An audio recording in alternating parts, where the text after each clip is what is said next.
Hello everyone, welcome to my channel. I am Sierra Vance, a 32-year-old freelance designer who has spent the last 3 years carving out a new life in the neon-lit streets of Tokyo, far away from the heavy memories of my childhood home in Nashville. My parents passed away during my second year abroad, and with a heart weighed down by grief and distance, I finally returned to Tennessee last month to settle their estate and sell our old gable roof house to a young couple named the Hendersons. I thought signing those closing papers meant I was finally free from the past, but a frantic phone call from Mrs. Henderson this morning shattered that illusion. Her voice was trembling as she begged me to come over immediately, claiming they had discovered something disturbing behind a false wall in the basement, but she added a chilling warning. "Please, Sierra, whatever you do, do not bring your brother Travis." When I pulled into the gravel driveway of my childhood home 10 minutes later, my blood ran cold at the sight of a familiar black Mercedes parked crookedly near the porch.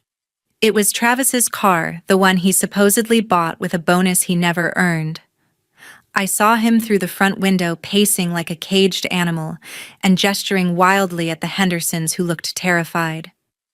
Before I step inside to face the storm that is about to erupt, I want to ask you, what time is it right now where you are, and which city are you watching from? I'd love to know how far this story has traveled. If you believe that blood isn't always thicker than water and want to see justice served, please hit that subscribe button, leave a comment, and give this video a like to help us reach more people who need to hear this. The heavy oak door creaked open before I could even reach for the handle, and the smell of fresh sawdust mixed with a damp metallic scent hit me instantly. I didn't wait for an invitation, stepping past the foyer and heading straight toward the basement stairs where the shouting was loudest. Travis didn't see me at first. He was too busy leaning over Mr. Henderson, his face a shade of purple I hadn't seen since our father's funeral. Melanie, his wife, stood just behind him, her designer handbag clutched to her chest like a shield, her eyes darting around the room with a predatory sharpness. The Hendersons were standing near a jagged hole in the drywall, where a wine rack used to be, and on the floor sat a rusted metal lockbox that had clearly been hidden for years. Mr. Henderson held a stack of manila folders, tightly refusing to hand them over, despite Travis's mounting threats of a lawsuit for trespassing on family privacy. When Travis finally noticed me standing on the bottom step, he froze, his aggressive posture collapsing into a scripted, oily smile that didn't reach his eyes. He tried to claim he was just there to help the new owners with some leftover paperwork. But the way Melanie's knuckles turned white told a different story. Mrs. Henderson rushed to my side, thrusting a second smaller envelope into my hands and whispering that they had found it taped to the underside of the floorboards. Travis lunged for it, his movements desperate and uncoordinated, but Mr. Henderson stepped between us with a firmness that signaled the end of the conversation. I gripped the envelope, feeling the weight of the thick documents inside, and told my brother to leave before I called the sheriff. He let out a harsh, mocking laugh, but Melanie pulled on his sleeve, whispering something about not making a scene yet, as they stormed out of the basement. I stood there in the silence of the half-renovated room, the dust settling around me as I realized that the house I grew up in had been a tomb for secrets I was never meant to find. The Hendersons looked at me with genuine pity, explaining that the documents weren't just old letters, but legal filings and bank statements that had my name written all over them in bold black ink. They led me to the kitchen table, offering a glass of water that I was too numb to drink, and watched as I broke the seal on the envelope. The first page was a credit report from a month ago, showing a trail of massive defaults and high-interest loans that should have been impossible since I hadn't lived in the United States for over 3 years.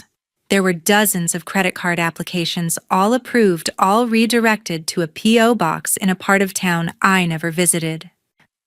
My breath hitched as I turned to the next section, which contained photocopies of a power of attorney document, with my signature at the bottom, a signature that looked remarkably like mine, but had been executed on a day I was documented as being in a meeting in central Tokyo.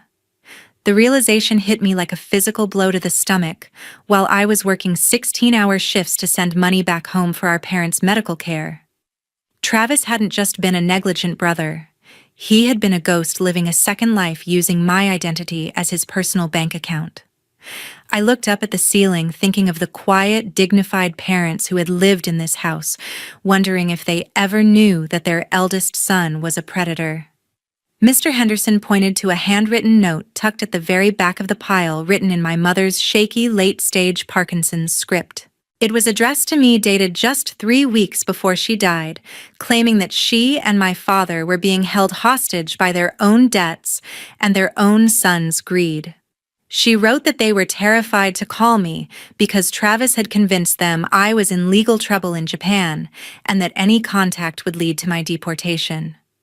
The sheer scale of the manipulation made the room spin, and I realized that the Mercedes parked outside wasn't just a car. It was a trophy, bought with our parents' peace and my future. I thanked the Hendersons for their honesty, realizing that if they hadn't decided to renovate this specific wall today, I would have returned to Japan only to find myself a fugitive of a financial system I didn't even know I was part of. I gathered the folders, refusing to leave even a scrap of paper behind, and walked out into the humid Tennessee afternoon, my mind already racing through a list of people who could help me dismantle the web Travis had spun. I drove to a 24-hour diner 3 miles away, choosing a corner booth with my back to the wall so I could see the entrance. The flickering fluorescent lights hummed in sync with the buzzing in my ears as I spread the documents across the cracked vinyl tabletop. It wasn't just a few $1,000s, it was a systematic execution of identity theft totaling $980,000 across 5 different major lending institutions.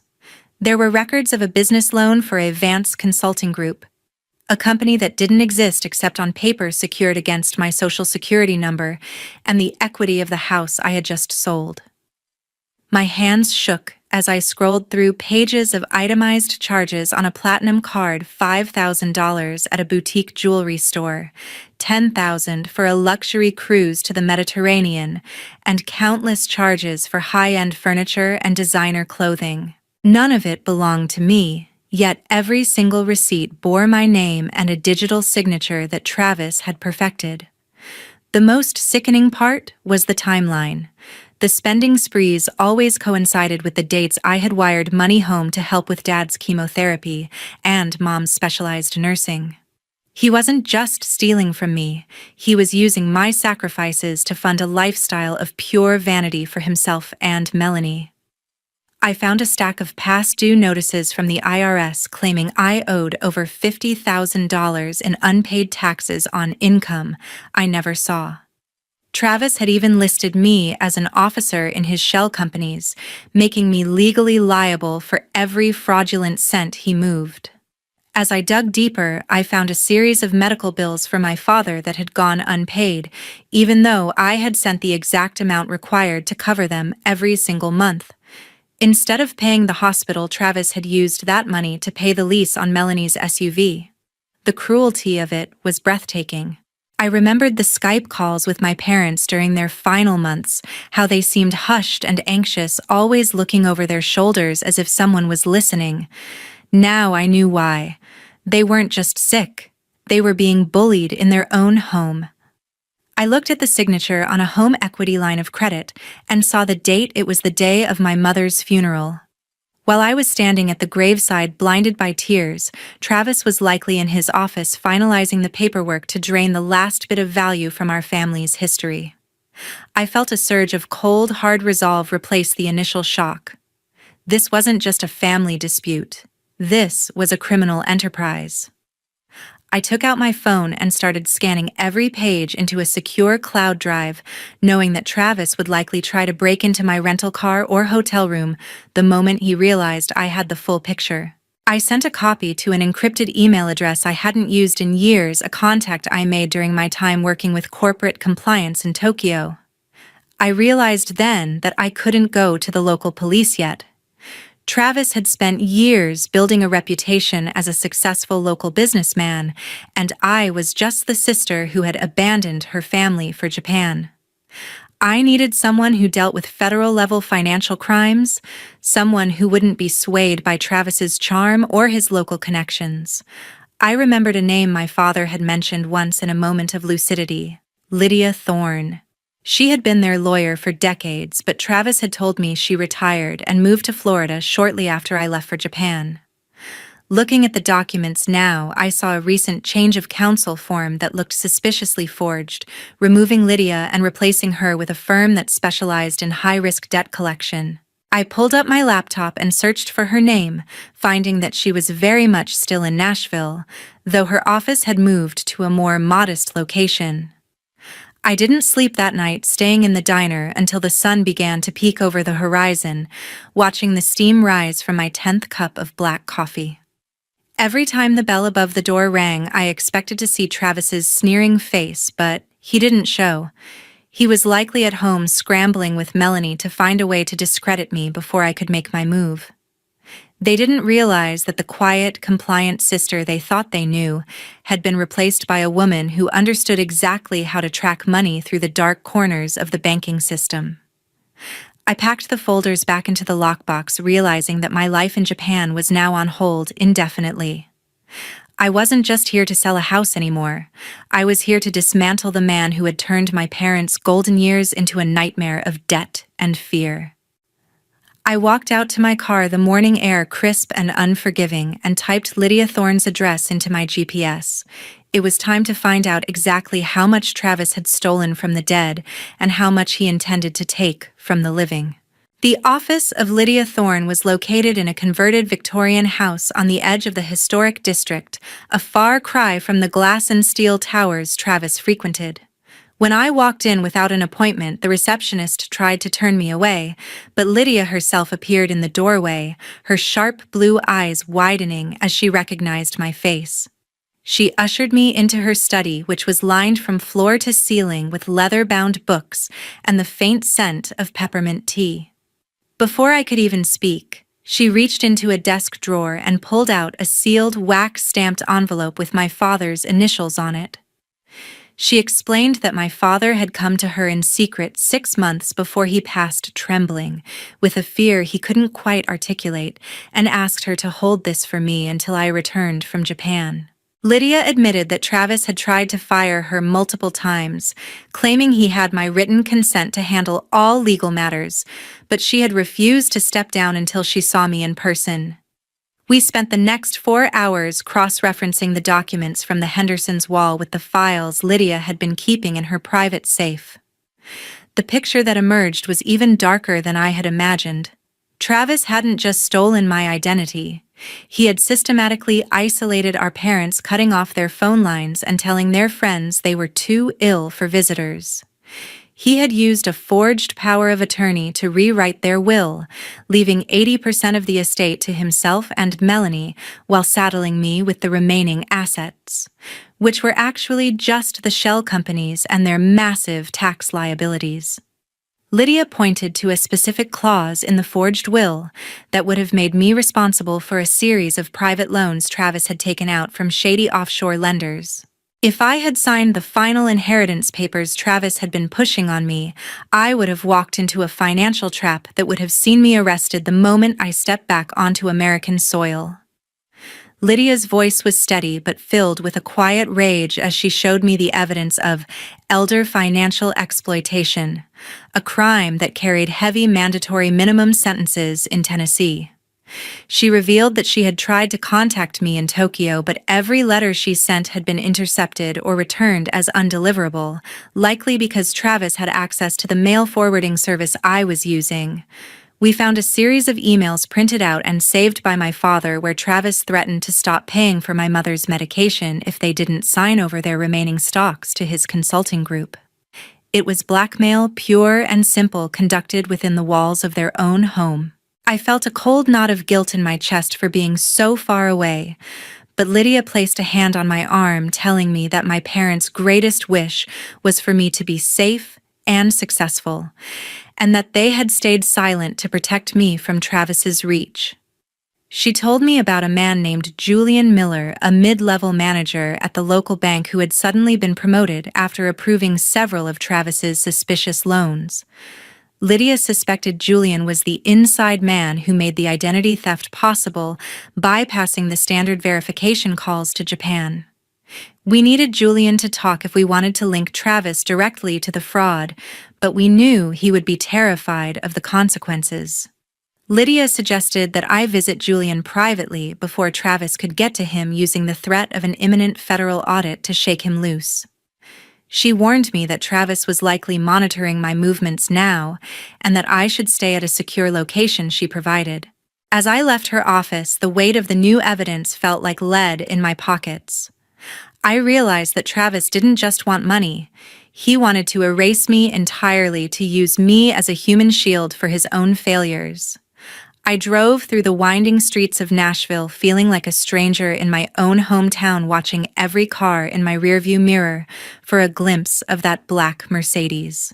I found Julian's address, a flashy new condo that he clearly couldn't afford on a bank manager's salary, and waited for the lights to go on. The sun was setting, casting long, skeletal shadows across the pavement, and I knew that the next few hours would determine whether I could actually bring Travis down or if I would be the one ending up in handcuffs. I took a deep breath, checked the voice recorder in my pocket, and stepped out of the car. The battle for my family's honor was no longer a quiet investigation. It was about to become a war of nerves. Julian Miller looked like a man who hadn't slept in a week when he opened his door, his eyes bloodshot and his expensive silk tie hanging loose around his neck. When I introduced myself as Sierra Vance, he tried to slam the door, but I wedged my heavy leather boot in the frame and told him that a team from the IRS and the FBI were already reviewing the Vance Consulting Group's files. It was a bluff, but the way his face turned a ghostly shade of gray told me it hit the mark. I walked into his pristine, over-decorated living room and laid out 3 specific loan documents on his marble coffee table, pointing to the obvious discrepancies in the verification logs. I told him that I knew about the promotion and the kickbacks, and that the only way he wasn't going to spend the next 20 years in a federal penitentiary was if he gave me the originals of the authorization emails Travis had sent him. Julian started to stutter, claiming he was just following orders, but then he broke down, admitting that Travis had been blackmailing him with evidence of a past indiscretion at a different bank. He confessed that Travis had even brought Melanie into the bank to pose as me during a crucial meeting, using a forged Japanese residency card to prove my identity. Julian's voice was a frantic whisper as he explained how Travis had coached Melanie on my personal history, ensuring she could answer any security questions that came up. He led me to a small home office and pulled a hidden flash drive from a hollowed-out book, claiming it contained every recorded call and every digital thread of the conspiracy. He begged me for immunity, but I told him that was up to the federal agents I was meeting with in the morning. My only concern was the truth. As I left the condo, I felt a sense of grim satisfaction. I finally had the how and the who. I called Lydia from a burner phone, and she confirmed that the digital evidence was the final piece of the puzzle.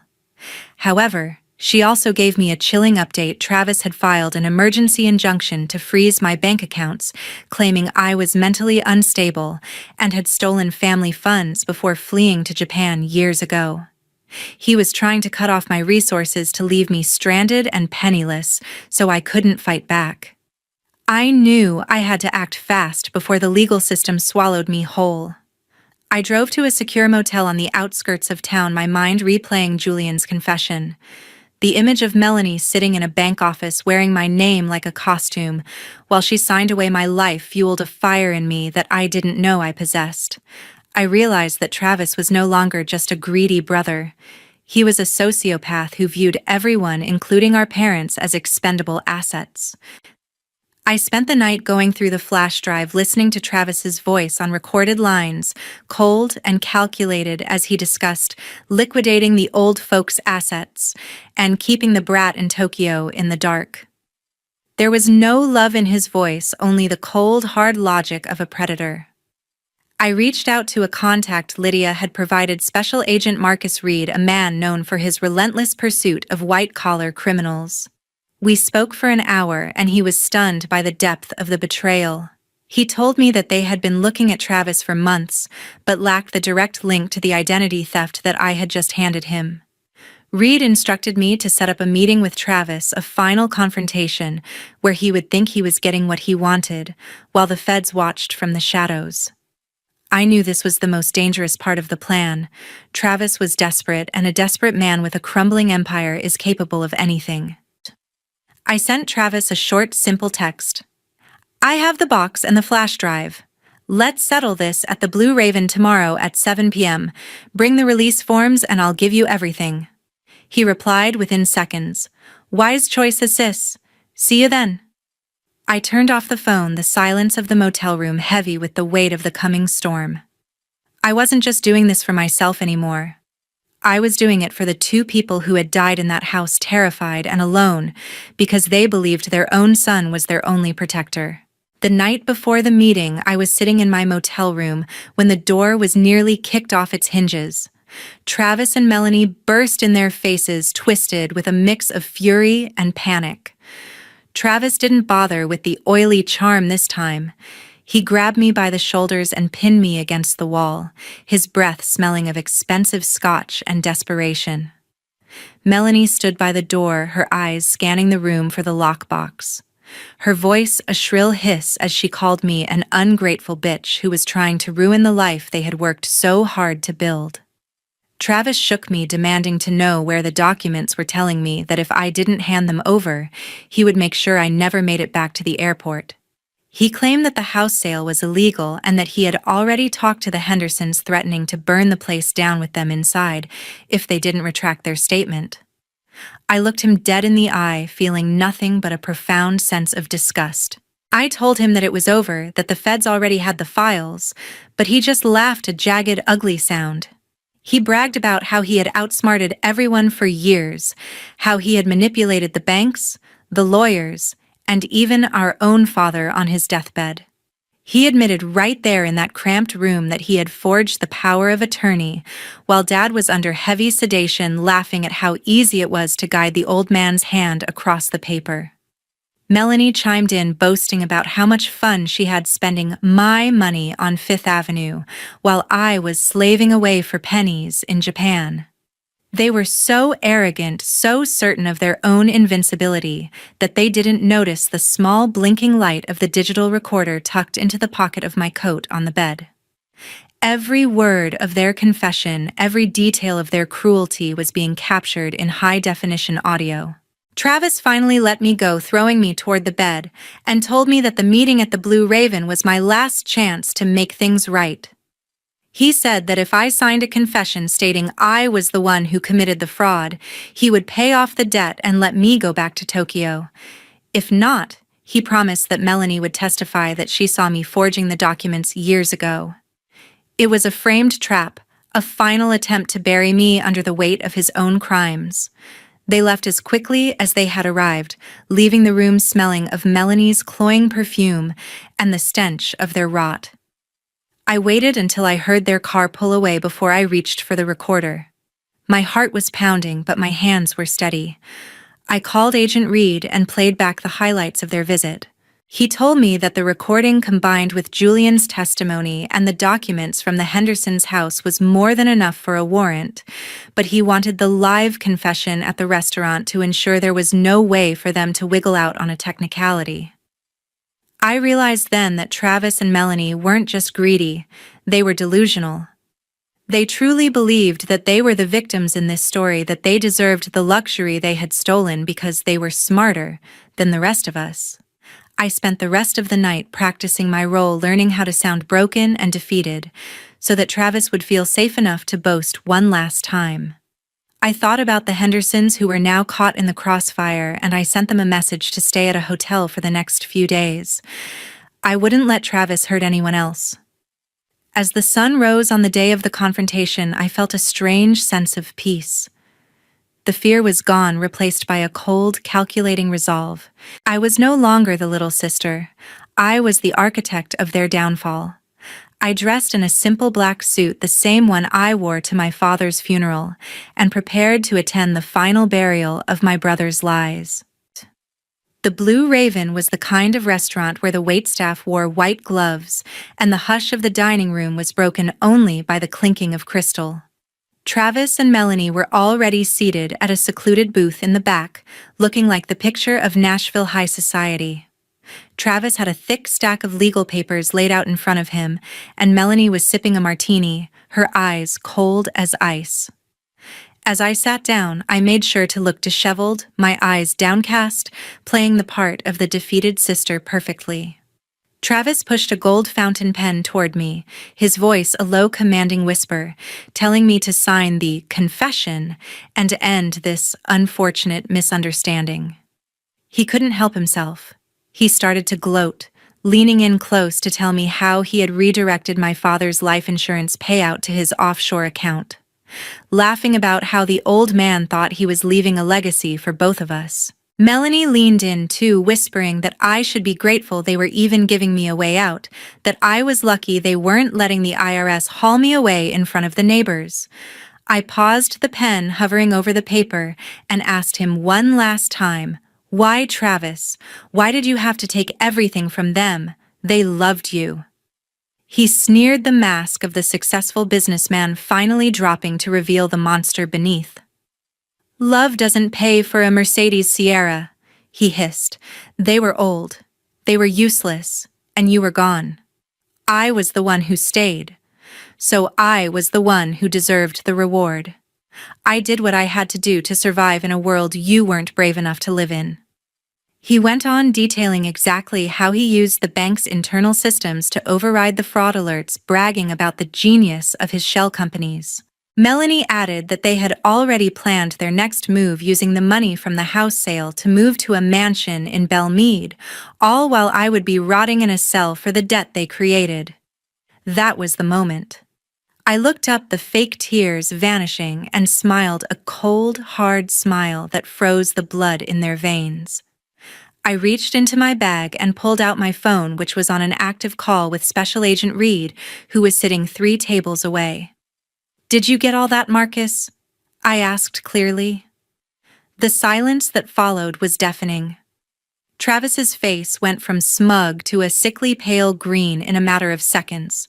He lunged across the table to grab the phone, but 2 men in suits from the neighboring table stood up instantly, their badges gleaming under the chandeliers. Travis tried to scramble out of the booth, but Agent Reed was already there, his hand resting firmly on the grip of his sidearm. Melanie started to scream, a high-pitched, hysterical sound that drew the attention of every diner in the room as she tried to throw her designer bag at the agents. They were cuffed right there in the middle of their favorite restaurant, their hands pulled behind their backs as the reality of their situation finally set in. Travis started to babble, trying to shift the blame to Melanie, claiming she was the one who came up with the idea, while Melanie shrieked that Travis had forced her into it. The spectacle of their mutual betrayal was as pathetic as it was satisfying. As they were led out through the lobby past the staring elite of Nashville, Travis looked back at me, his eyes filled with a pure, unadulterated hatred. I didn't say a word. I just watched them go.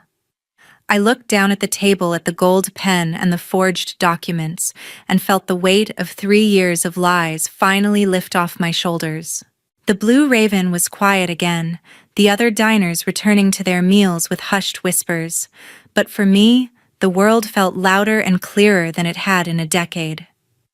I walked out of the restaurant and into the cool night air where the flashing blue and red lights of the police cruisers illuminated the street like a neon sign for justice. The legal fallout was swift and merciless, exactly as the American justice system intended, for crimes of such calculated malice. Travis was charged with 24 counts of federal bank fraud, identity theft, and elder financial exploitation. Because he had used the internet and interstate banking systems, the FBI took the lead, and the evidence I provided was so overwhelming that the prosecutor refused to even discuss a plea deal. Travis was eventually sentenced to 15 years in a federal penitentiary with no possibility of parole and ordered to pay back every cent of the nearly $1 million he had stolen. Melanie, despite her claims of being an innocent bystander, was sentenced to 8 years as a primary co-conspirator. The evidence of her luxury spending on Sierra's accounts was simply too much to ignore. Their flashy cars, their designer clothes, and their upscale condo were all seized by the government to pay back the creditors and the taxes they owed. For me, the journey was far from over. I spent the next year working with Lydia Thorne and the Hendersons to untangle the mess. I used the remaining proceeds from the house sale, which Travis hadn't managed to touch yet, to pay off the legitimate medical debts my parents had died with, ensuring their names were finally cleared at the hospital. I also provided a significant refund to the Hendersons for the legal trouble the house had caused them, though they tried to refuse it, saying that being the ones to help me find the truth was reward enough. I never visited Travis in prison, nor did I answer the desperate, rambling letters he sent from his cell.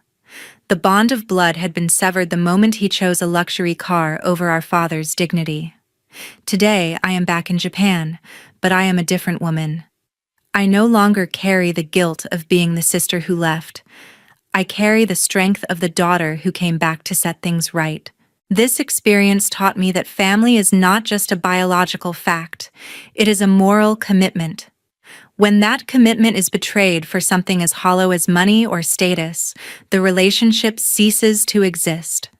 I hope my story serves as a reminder to all of you: keep a close eye on your loved ones' affairs, especially when they become vulnerable. Trust is a beautiful thing, but it should never be a substitute for vigilance. Don't let distance or the busyness of life blind you to what's happening in your own home. If you found value in this story, or if it reminded you of the importance of standing up for the truth, please share your thoughts in the comments below. Your voice might be the encouragement someone else needs to face their own difficult family situation. Thank you for staying with me until the very end. This story is a powerful exploration of the devastating impact of financial betrayal within a family. It highlights the necessity of legal protection and the courage required to confront those we once trusted, proving that justice, while painful, is the only path to true peace. Stay safe and always protect your legacy.